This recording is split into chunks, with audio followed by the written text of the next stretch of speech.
Hello, I'm Chris Wagner for Corporate Communications.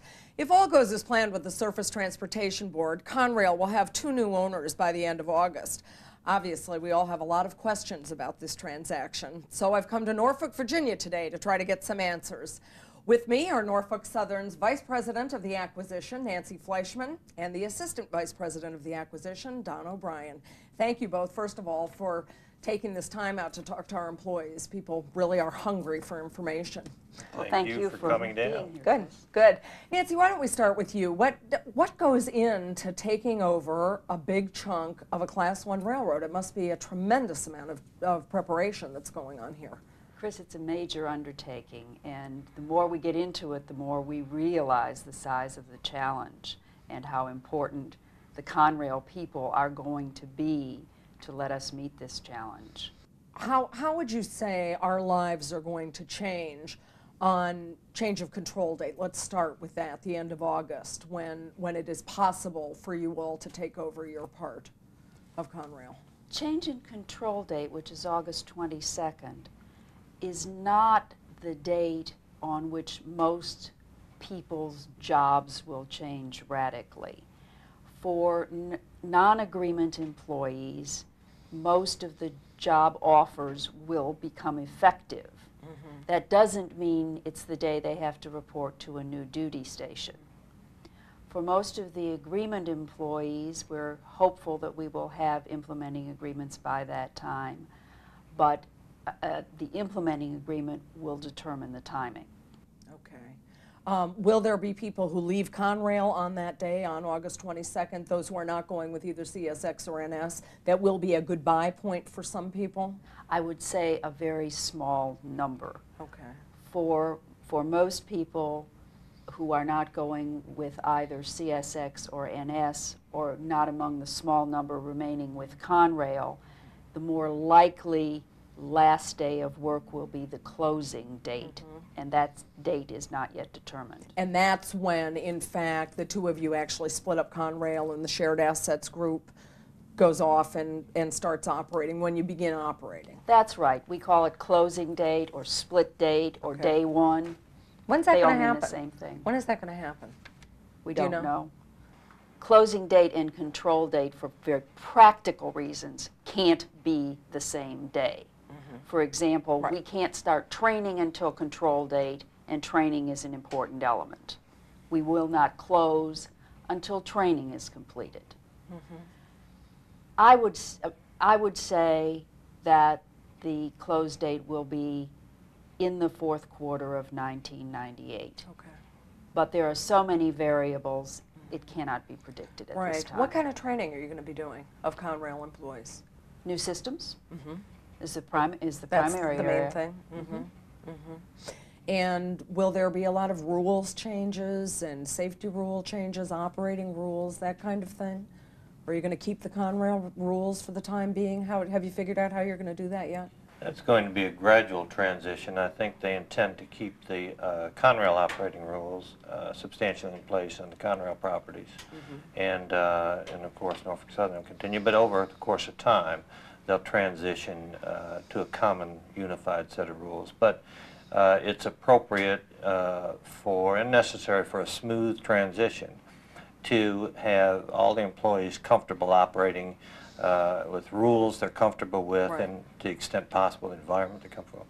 The fact of the matter is, if we do our job right, and there's no doubt in my mind that we will, the change and control date and closing date will be transparent to most employees and certainly to our customers, we hope.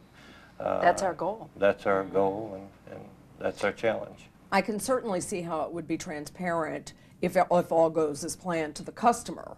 That obviously would really be a high priority, but what about to the employee? I would think employees would certainly know when suddenly they were working for a different railroad, or, I mean, how do you keep that from being a huge transition? I don't think we can kid ourselves and say that there won't be any changes, but for the vast majority of the employees, the biggest number located in the field locations will continue doing the same work they've been doing all along.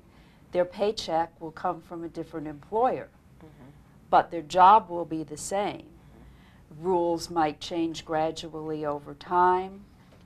Their supervisors hopefully will decide to come with Norfolk Southern in those territories we will operate, so their supervisors will remain the same people. So that's your intention in the field, in the areas, that the geographic areas you're taking over, is to just leave the management in place and the workforce in place for the time being? By and large, that is our plan. That's an important element in safe operations and continued customer service. Mm-hmm. What about the implementing agreements? That seems like such a huge part of this. Obviously, the vast majority of any railroad is agreement, and you have contractual agreements, and they're different on the NS and on Conrail. Do you think you'll have the implementing agreements before the end of August? Those negotiations are underway with the vast majority of the unions. We're making progress, and we are optimistic, but whether or not it will be the end of August, that's impossible to predict at this point. Okay, and I would think you can't actually close and divvy up the railroad without that being done. There are some agreements that are absolutely necessary for closing. Mm-hmm. That's true. People are very interested in understanding the mechanics of how you're actually going to split up this railroad when the time comes to close on the deal and divide up Conrail. Are you going to throw a big switch and do it all at once? Are you going to do it by geographic division? Are you going to do it by department? How are you going to mechanically do this? I wish we could tell you definitively. We cannot. We are in the middle of the planning process, and that is a key issue that has to be addressed and resolved. My guess right now is that it would be impractical and overly disruptive to turn a switch and everything split in 3 parts. There will certainly be some changes, for example, in through train operations of necessity on closing date. But my guess is that most local operations will not change at all on closing date. There will be changes in headquarters positions. It would be closing date at which most transfers will begin. But those also will occur over time. So we can't give you a definitive answer now, not because we don't want to, but because we don't have it. Norfolk Southern has obviously had its eye on Conrail for many, many years. And an ongoing sort of cynical little note at Conrail for years was, oh, they think they can just come into the Northeast, and they'll find out, if they ever do, that it's a whole lot different than running coal trains downhill, which is the way you were dismissed back in our days of fighting you off. Do you think it's going to be a whole lot different operating in a crowded Northeast rather than in a more wide open Southeast? Well, remember, therein lies the value of having the Conrail people in place. They're accustomed to operating. They know the territories. And therein lies the value of keeping them on board and having them continue to operate. The physical operations of the trains, the different political atmosphere, the different cultures. Conrail people and their contribution to the new Norfolk Southern are key to the successful operation in that territory. We know that. And we've got a lot to learn about it, and we're looking to the Conrail people to help us to learn that. It sounds like you're planning on not making the same mistake that UP allegedly made in kicking out all the SP people and trying to run the SP territory. Not very well, as it turned out. We have no intention of kicking out the Conrail people. The plan, our intention, is to have the people who know how to operate the territory operate the territory. Let's talk a little bit about the shared assets area, or the shared assets company. I think people are sort of wondering how that's all going to work out and how it's going to be solidified and start operating, and how both you and CSX are going to feed traffic into it. Can you talk a little bit about the development of those plans? Shared assets area is probably one of the fuzziest areas for most people to think about. The shared assets areas there will be 3 of them. Detroit, northern New Jersey, and southern New Jersey, Philadelphia area. And they will be operated sort of as a joint facility for the exclusive benefit of NS and CSX. So it's sort of a switching railroad for 2 other railroads. That's right. Exactly. Essentially. That's right. Okay. And the 2 other railroads, NS and CSXT, will be able to operate into the shared areas. So the SAA, as I call it, because I can't get all those words out, will be primarily a switching company. Right.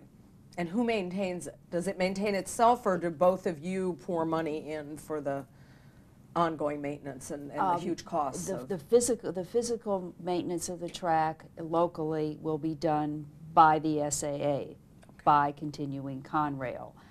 Heavy maintenance, it will buy from one or the other of the parents. Okay. All of the local operations will be performed by the shared asset operator, and we and CSX will pay on a usage and a rental basis, which, as Don said, is very much like a joint facility. Right. And all the union agreements will be the existing ones on Conrail now? That's correct. And operating for the rules and safety SAAs. rules and all that stuff will just be a continuation of what Conrail currently has? That's right. And my expectation, and from what planning we've done thus far, the crews that operate locally in those areas will be offered positions, will be able to maintain their current positions, is what it really is. Okay. The vast majority of employees in continuing Conrail and the shared asset areas will in fact be field operating employees. For the shared assets For company? the shared So our assets Philadelphia division, which is the New York and South Jersey, Philadelphia part of it, is all in what is currently our Philadelphia division. Those people will not go to NS, they'll be shared assets people, by and large. The majority of them, I would say, Okay. I would say would. And in Dearborn, the Detroit people from the Dearborn division will be shared assets employees. At least some of them. Some. At least some of them will be. There's a lot of question that people have in areas that are going to be split up between the 2 of you. Columbus, for example, one of you gets the van terminal and one of you gets the hump yard at Buckeye Yard, that kind of thing where, well, what used to be Conrail employees will not go wholesale to one railroad or another, but will be split between them. When will people know which one they're going to? That will all be known before the closing day. Both the timing and the process is governed by the implementing agreements, and that's why we can't give you any details now. Those haven't been negotiated. What about non-agreement? When are they going to know their fates? That is not obviously dependent on the operating or the implementing agreements. That I can be a little more definitive. For the Philadelphia headquarters people and other staff positions, interviewing in your IS department began in January. Interviews in other departments will begin in March and run through March, April. Our target date for making offers to non-agreement employees is to begin on May 1 of this year. The hope is that the offers and acceptances and the positions and the locations will be known within 60 to 90 days thereafter. That's our goal.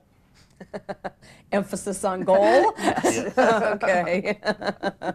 It's a hard job you all are doing. It's a hard job. Well, it's a real challenge, and that's why we need and have been so grateful to the Conrail people for all the help they're giving us. It is a challenge that Norfolk Southern cannot meet alone.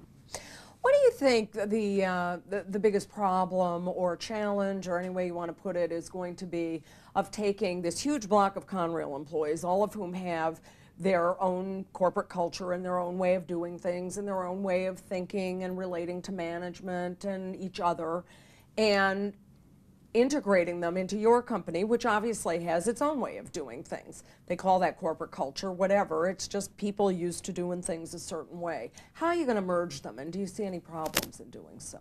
I think that's one of the most exciting things about the whole thing. We're bringing two very distinct, very strong cultures with rich histories.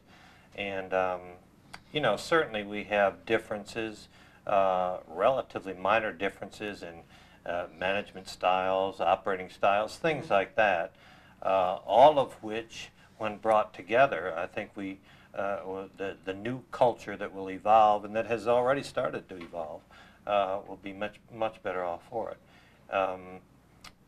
There are certainly a lot more similarities than differences in the cultures. Would you say so? Such as what? We have, first of all, the common bond that we have is we're all railroaders, and we're all professional railroaders. Both enjoy very, very fine reputations, and I think those things will overshadow any other, what I would see minor differences in operating style or managerial style or things like that that sort of make up the corporate culture. And but I think the you know, the rich heritage that both bring to it, and certainly the reputation, professionalism, and the pride will carry into the new organization, and I think it holds tremendous promise. And then the common bond is obvious, but in the way that you and your people have focused upon the important issues: safety, service to your customers, pride in your operation during this, what has to be a very, very difficult period for you over the last year. And yet the focus has been maintained, improving We safety. do want to go out on a roll, that is for sure. Well, you're all the way there. It's Yes, just indeed. it's very impressive. Great. Very impressive. If there's anything that you would tell Conrail employees about you as a company, that should make them excited about coming to work for NS if they have that choice, what would it be? I'd like to dispel some of the myths. Okay. Our company is very people-oriented. Our safety program is focused around people. It's not a theory. Its focus is making sure that our employees work as safely as they possibly can. It is not, contrary to myth, a punitive program. They are scared they'll get fired if they have an accident. You're right. I mean, that is absolutely a belief at Conrail. Our agreement employees, some are very frightened of working for NS. We understand that, and it's hard to prove the negative, Right. as the old saying goes. Right. I think one can look at our record in terms of retaining employees. I've been with the railroad 22 years. Don's been 29 Ooh. years. That's not unusual, and that Right. applies in both agreement and non-agreement ranks.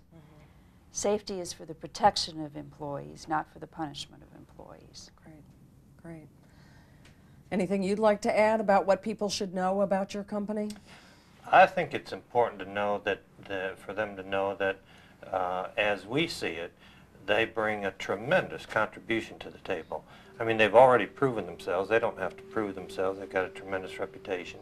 And the value that they bring about operations, we're going into a different part of the country, that the knowledge and experience that they bring to the table is just invaluable. And it's just, so it's important that they recognize that we see them as bringing a tremendous value to this whole transaction. Well, thank you both very much for taking the time to talk to our employees today. I know they're going to appreciate hearing your answers. Chris, Well, thank you for the joining us, opportunity. and thanks for the opportunity for us to communicate with them. Great.